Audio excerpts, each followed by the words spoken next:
Pelaku penembakan massal di Pantai Bondi, Sydney yang tewaskan 16 orang ternyata ayah dan anak. 16 orang meninggal dunia dan 10 lainnya luka parah dalam peristiwa penembakan saat perayaan Hanukkah di Pantai Bondi, Sydney, Australia pada Minggu, 14 Desember 2025.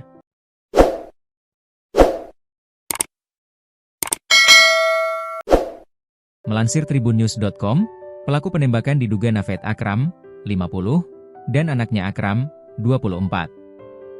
Naved Akram tewas di tempat, sedangkan Akram dilaporkan mengalami luka kritis dan saat ini berada dalam penjagaan ketat di rumah sakit.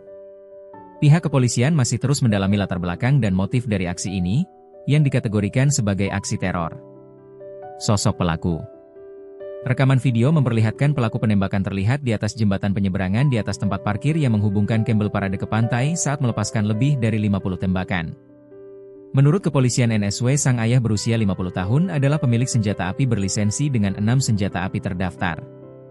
Kepolisian NSW mengatakan Akram berada di bawah pengawasan di rumah sakit dengan cedera kritis. Beberapa petugas terlibat baku tembak dengan kedua pria tersebut, dan 2 petugas, seorang polisi berpangkat rendah dan seorang polisi yang masih dalam masa percobaan mengalami luka tembak, kata seorang juru bicara kepolisian NSW dikutip dari Sky News Australia. Ibu pelaku, dia anak naik, tidak merokok dan tidak mabuk-mabukan. Ibu Naved Akram tidak percaya putranya melakukan serangan teror. Sajid Akram pemilik toko buah. Sementara Akram, 24 tahun kini pengangguran.